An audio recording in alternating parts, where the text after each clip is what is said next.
let us bring in Miss Sylvia, you guys, Sylvia Jones. You guys have to know her because she's doing some really, really cool things. She went to a regular cool job and then she ended up getting a Hollywood cool job. So I think a lot of people, they sit back and they dream of what they would be doing if they weren't at the job they were at now. Well, Sylvia, she did that. She dreamt it and she acted on it as well. Sylvia Jones, hello.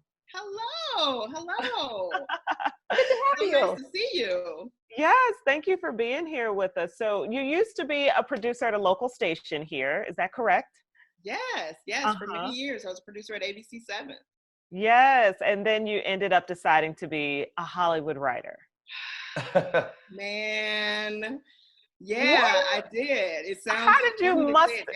Yeah, how did you just muster up the courage? I think so many people sit at their jobs and they're like, oh, if I could just do this, or if I could do that, or if I had this money or that money, I'd go after this dream. You spent 10 years working at that job and then decided to go in a different direction altogether. You know, people ask me that all the time, like, oh, you're fearless. No, I'm not. I'm the biggest chicken in the world. But I had gotten to a point where I asked myself, if not now, then when? You know, I think a lot of us get to that point where we want to do something else. We think there's something, we start asking ourselves, is this really all there is? Even if what we have is great, looks great, all of that kind of thing. You only live once, you know, you only get this one opportunity to walk this earth. And so I'm not going to tell my age, but I kind of got there where I felt like I was like smack dab in the middle of my career. And I could either plot the course, you know, stay the course and do exactly what I was doing, coast on into retirement and, you know, have a nice little cushy 401k and that kind of thing. Or I could shake it up and say, if there was nothing to stop me, no fear, no money, none of that, what would I do? And I went back to those college dreams of working in Hollywood. So, you know, I decided to step out on faith and see what would happen. Mm-hmm. You, on your Twitter bio, it says you're a recovering journalist. Do you miss it? You know, it's funny because sometimes I really do. Although it's funny, I'm like, I don't know what you call an armchair quarterback in news. But that is what I am watching the news. I don't necessarily miss being out there sometimes, especially when I see my colleagues, you know, freezing in the winter or, you know, telling everybody else it's hot, you know, in the summer. I don't necessarily miss but sometimes when big events happen, I kind of long for it. And then there are times that I'm orchestrating like, oh, I know the family must not have given a picture or they must have tried to talk to this person. So I'm orchestrating it from my couch as to what must be happening behind the scenes. So yeah, it's a hard thing to get out of your system, but I'm recovering nicely. Well, and the transition that you made, you know, you read your biography and all the things you accomplished, and it sounds like you're like, okay, I decided to just go out and do it, and you did it. But did it happen that easy? Nothing ever happens. I wish things happened that easily. You know, I'll say things happen fast. Things happened fast, but they didn't happen easily. I mean, one of my best friends used to always say, "I'll sleep when I'm dead," and that's kind of the mantra that I have adopted. I mean, even when I went to Hollywood, I went with no job. I went with, you know, being in school. Even though people told me, oh, you've been a writer, you don't need to go to school. I am a firm believer in learning the rules before you can break them. So I went to school. And then my first actual job in Hollywood was as a production assistant. I was a 40-something-year-old production assistant, you know, which for those who don't know, that's pretty much the step above an intern. It's as entry level as you can get. And people were surprised when they heard my background, like, you're a production assistant? And I wasn't even a production assistant in like the writer's room or anywhere near writers. I was in props. Like, I was the person who just brought little trinkets to set, you know, but for me, humility has never been an issue. You know, I felt like I know I'm going to outwork anybody around me. So, you know, while they're sleeping, I'm working. So it doesn't matter if I have to start from the bottom and work my way back up. I'm willing to do the work. So things have come to me in that way, but I've worked for every opportunity that I've gotten. Yeah, I'm See, going to that's correct something you said. You said that you are not brave or courageous or that you're still scared. That may be true, but you acted on it. So that 100% does make you brave and courageous. That a lot of people will not accept that, especially having all that career success that they have to start all over again. That's an uncomfortable feeling. It's very uncomfortable. I mean, there's nothing that will humble you more than starting off from ground zero, especially when you have enjoyed some modicum of success, you know, of being able to say please and thank you, and, you know, recognizing that when you walk in, you aren't the senior person, you aren't the expert in the room, even if in some cases you really are. You learn to hold your tongue, you learn to ask questions and walk into a space with an eager heart and a spirit of learning. I find that people will be more willing to help you in that way. I also find that when people realize how much you've sacrificed, how important it is. I say all the time, when I went to Hollywood, I left a whole lot on the table. You know, it's different if I were failing or if I didn't have anything going on, like, oh, I may as well move to LA. But I was doing very well. I was, at the time that I made my announcement that I was quitting, I was traveling the East Coast, covering the primaries between Trump and Mrs. Clinton at the time. So it wasn't like I was doing nothing. You know, I was doing very well.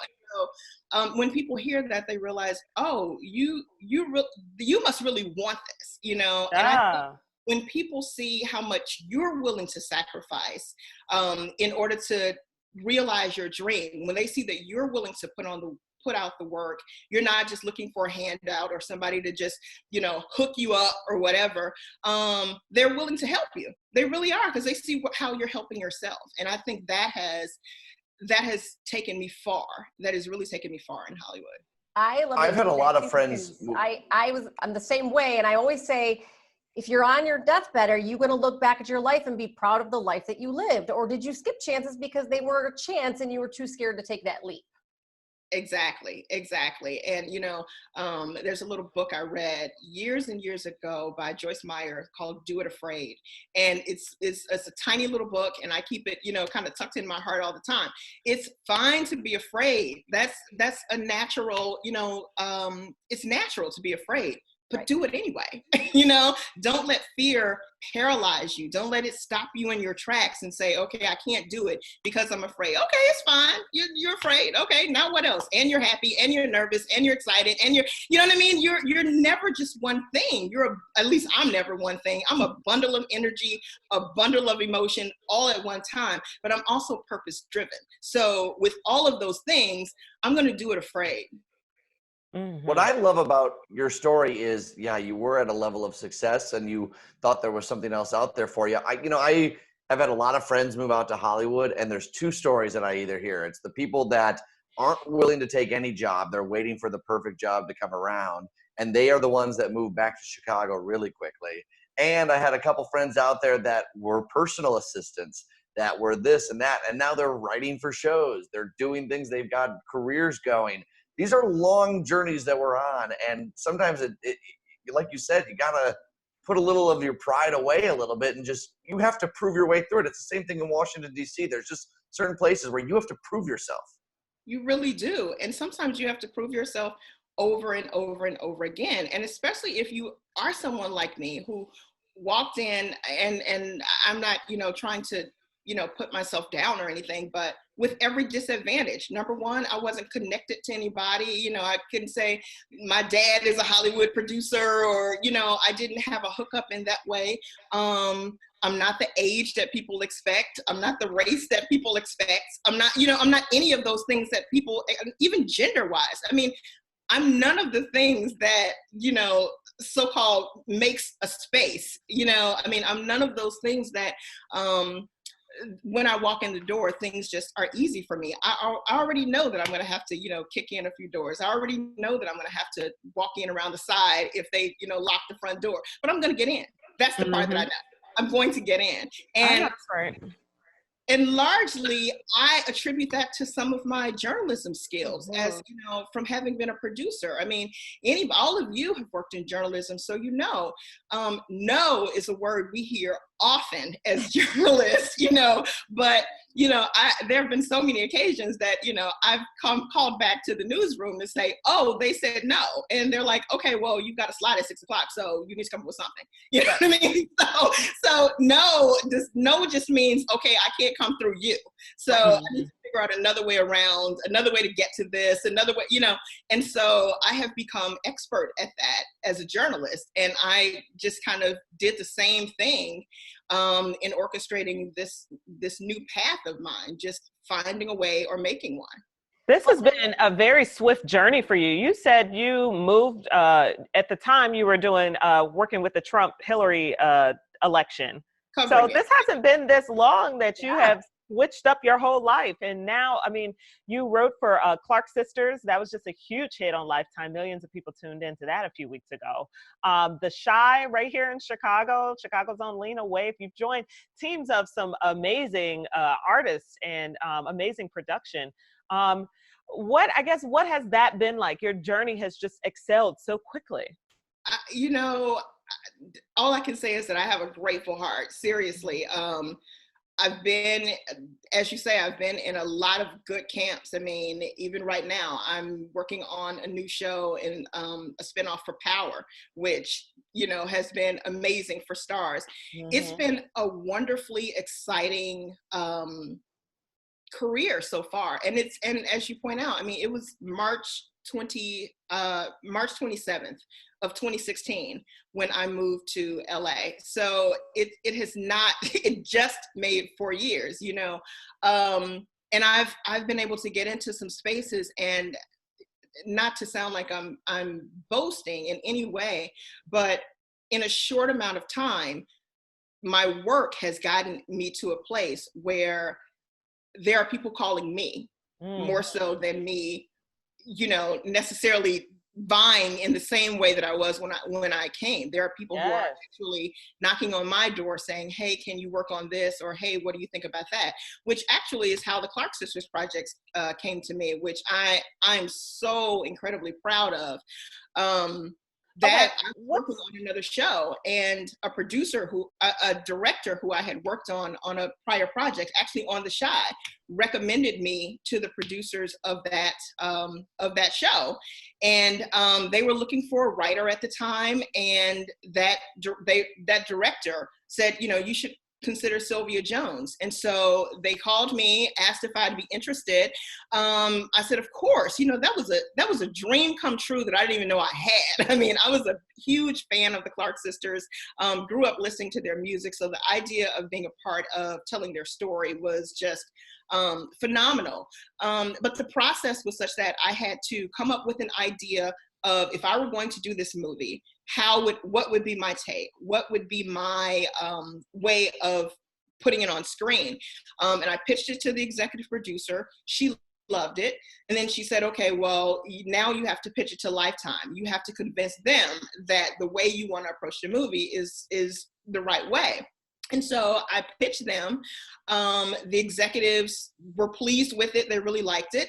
And they said, yeah, they hired me to write the movie. And as we went through the process, it's the first movie I've ever written, and actually got made it to the screen and has done well. And I'm still pinching myself that the Clark Sisters even entrusted me with telling their story, and that it has done so well and has been so well received. So I don't know. And it's, you know, and things have been just happening out of that. From getting that, my phone has been ringing of people asking me about new projects and so forth. So I'm finally getting to a point where I actually have some choice in the matter, and can say, yeah, I really want to do all of these things. I just wish I had, you know, 27 hours in a day, you know? Wow. Well, and you said it in the beginning too, you know, you're not going to tell your age, but you know, you were in a really great place in your other career too, when you pivoted like this. But I think part of your success can be attributed to that. You already had a successful career. You had gone through a lot of life struggles and a lot of life already, that just lends yourself to be more successful, because you kind of already know what you need to do to accomplish something. I agree 100%. There were some spaces where I can tell you, even in starting off and trying to get entry-level jobs, I was turned away and told in no uncertain terms that it was because of my age, because they were not expecting someone to be so seasoned in in an entry-level position, and they didn't necessarily think I'd do the work or whatever. And that was discouraging. But I also knew that if I kept going, I'd eventually get into spaces where my experience would actually be an asset. And that's kind of where I am now.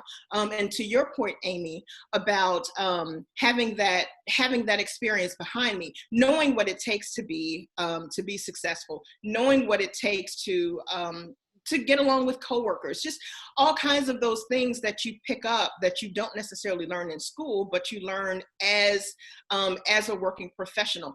Again, I can't emphasize how many skills that I learned in journalism that transferred over.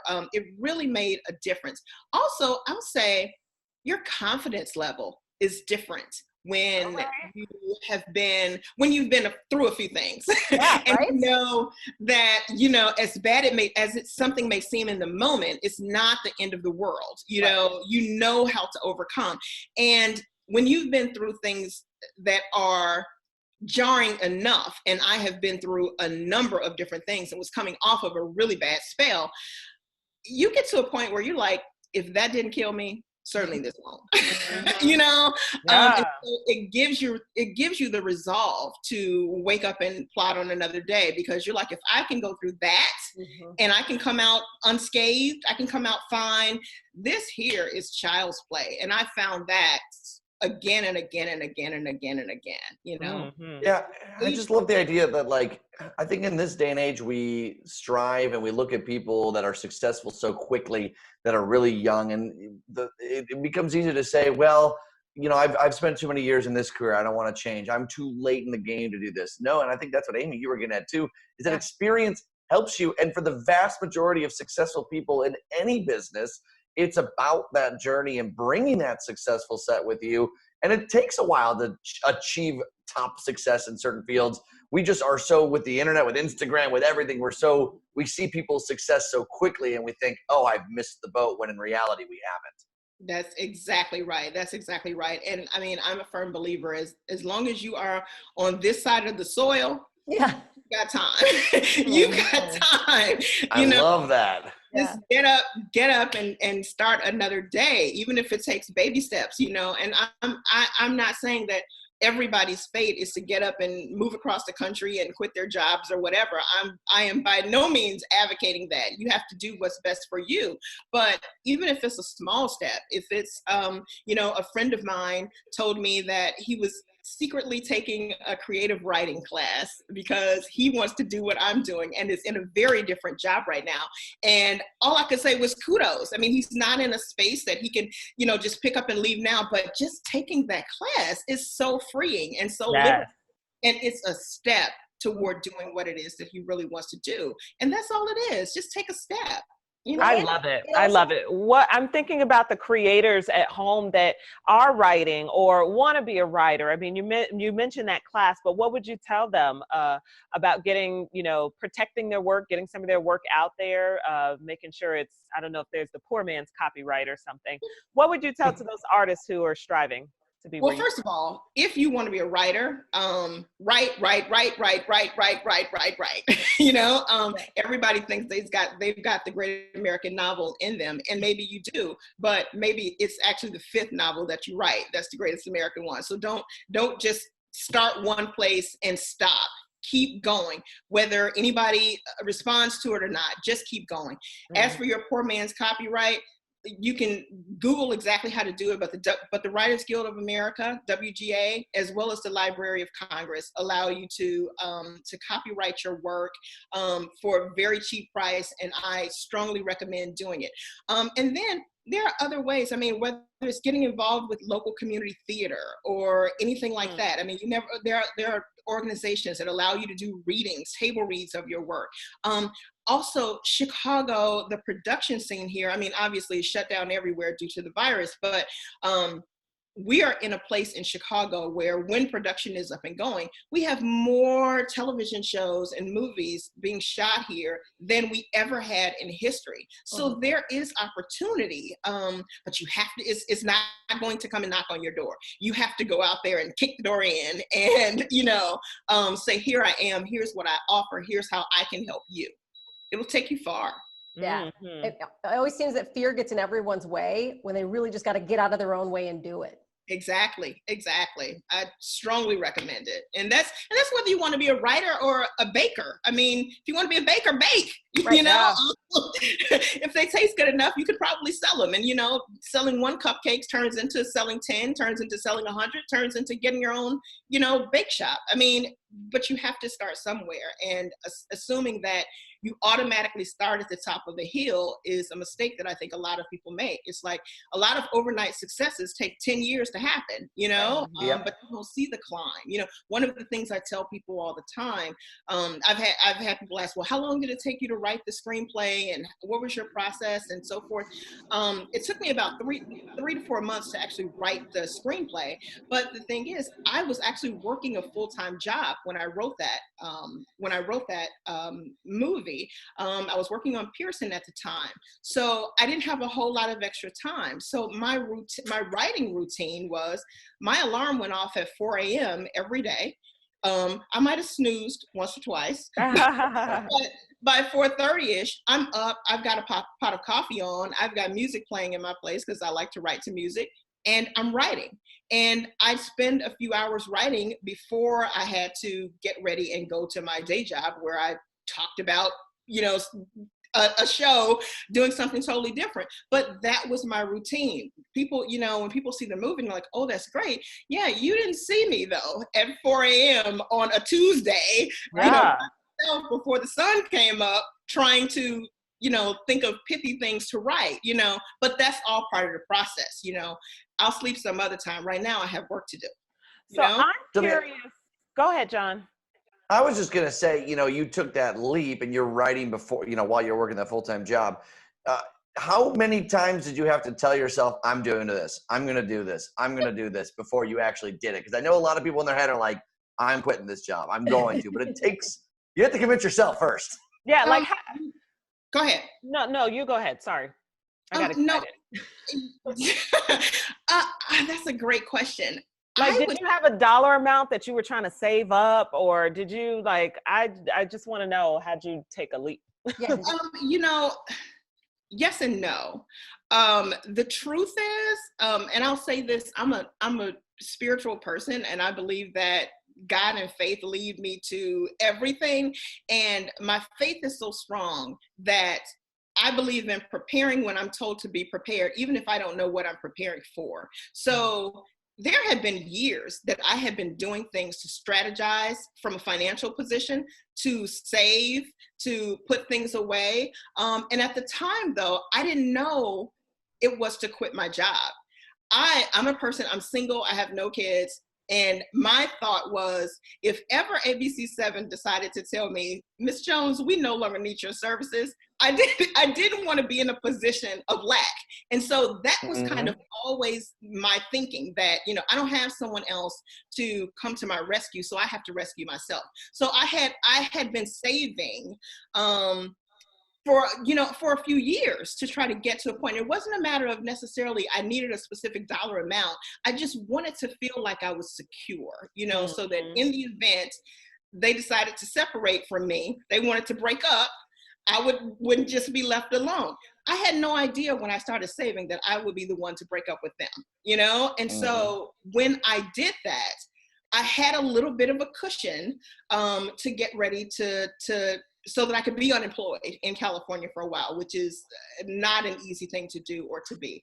The other thing, from just not financial, but strictly, John, to your point about just convincing yourself, it took me maybe a couple of years to decide that this was the thing that I was going to do, because I was getting restless and I felt like I wanted to do something, but I didn't know exactly what that was. Honestly, I started looking around at nonprofits. I started looking around at a number of different things that, that just kind of soothed my soul, things that I'd like to do, that I would enjoy doing, that were very different, and nothing quite fit.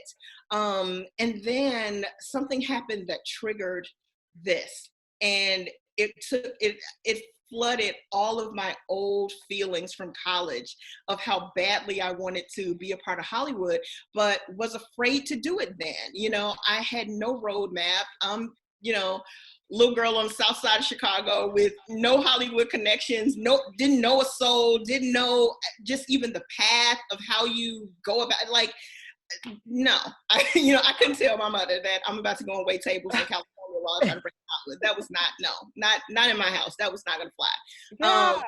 So I had no idea. But after I looked around for a while and then came back and realized that I still had that thirst, I still had that drive. I was like, if I'm going to do anything, this has to be it. The absolute worst thing that could happen is that I'll fail. And you know what? I've failed before. So.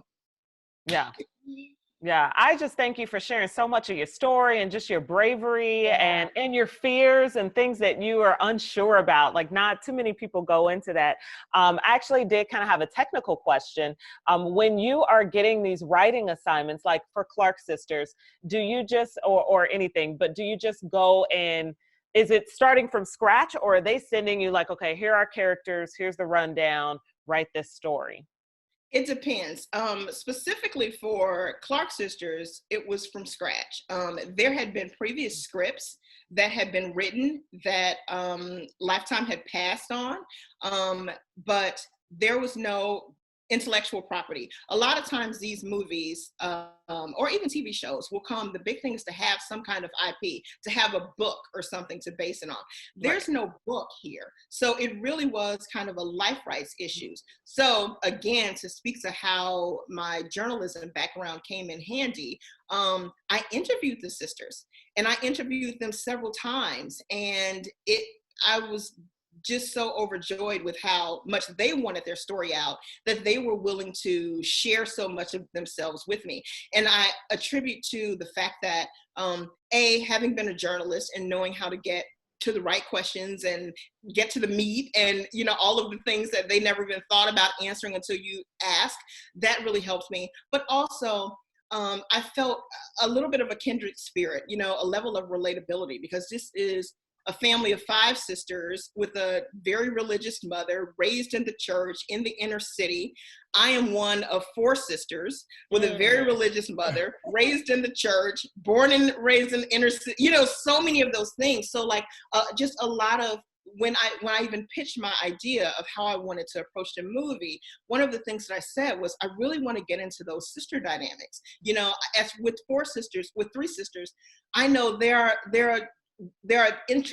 are different dynamics even between our relationships, of who's closer to whom, who gossips with whom, who's going to go and rat you out if, all of those things. And so, when I interviewed them, those were the kinds of questions that I was trying to get at. In many cases, those interpersonal relationships, who's closest to home, who had the most conflict, who shared a room with each other when you're growing up, those kinds of things. And they really liked that idea, because when I approached this movie, I wanted to make sure that even the super fans who thought they knew everything there was to know about the Clark sisters would walk away going, oh my God, I did not know XYZ thing. And so I think I achieved that. Well, as a fan, you achieved that. Yeah. Thank you. Thank you so much for your testimony. All of us too. Thank you. I'm so glad to be here. I appreciate you all having me.